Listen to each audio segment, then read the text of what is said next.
নমস্কাৰ সকলোকে মোৰ ঐনিতি ভিডিঅ'লৈ স্বাগতম জনালোঁ। আজি আমাৰ মিচিং পৰম্পৰাগত পনীয়া চাই আপং কেনেকৈনো প্ৰস্তুত কৰা হয় এতিয়া আপোনালোকলৈ ভিডিঅ' আগবঢ়ালোঁ। বন্ধু বান্ধৱীসকল, আমাৰ মিচিং পৰম্পৰাগত পনীয়া দুবিধ, এবিধ হৈছে নগিন আৰু আনবিধ হৈছে পৰৱা আপং। আজি মই পৰৱা আপং বনাইছোঁ। আপোনালোকলৈ অকণমান দেখুৱালোঁ আমাৰ পৰৱা আপংনো কেনেকুৱা বনোৱা হয়। চাওকচোন, তুঁহগুৰি জ্বলাবলগীয়া হয় আগতীয়াকৈ। তুঁহগুৰি জ্বলালোঁ মই অলৰেডি, আৰু পানী গৰম কৰিছোঁ ভাতটো বনাবলগীয়া হয় ডাঙৰ কেৰাহীত, আৰু ডাঙৰ কেৰাহীত মই বনালোঁ। 30 কেজি আজি মই বনাইছোঁ চাইমতো, আৰু ভালকৈ ভাতো সিজা হ'ল, আৰু মই তুঁহগুৰিও সিজিবলৈ হৈছে, আৰু তুঁহগুৰিটো ভালকৈ জ্বলাবলগীয়া হ'ল।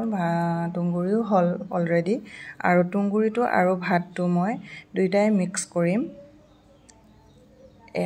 তুঁহগুৰিও হৈ গ'ল, আৰু ভাত আৰু তুঁহটো ভালকৈ মিক্স কৰি লওঁ। মিক্স কৰাৰ পাছত মই ইয়াত ঔষধ লগাব লাগিব।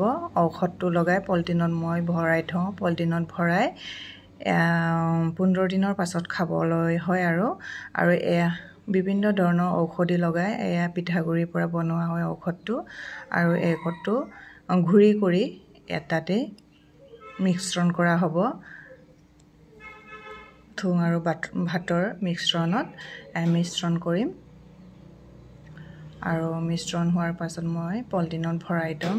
আৰু এনেকৈ আমাৰ মিচিং পৰৱা আপংটো বনোৱা হয়। যিকোনো পৰম্পৰাগত, যিকোনো আমাৰ মিচিং পূজা, যিকোনো কিবাতে আমাৰ এই পৰৱা আপংৰ প্ৰয়োজন হয়, আৰু আপোনালোকক দেখুৱালোঁ। আৰু অহা ভিডিঅ'ত আপোনালোকক নগিন আপং কেনেকুৱা বনোৱা হয় আপোনালোকক দেখুৱাম।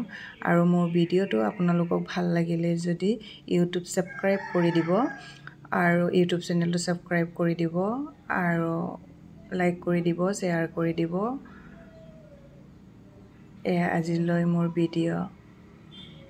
Bye bye.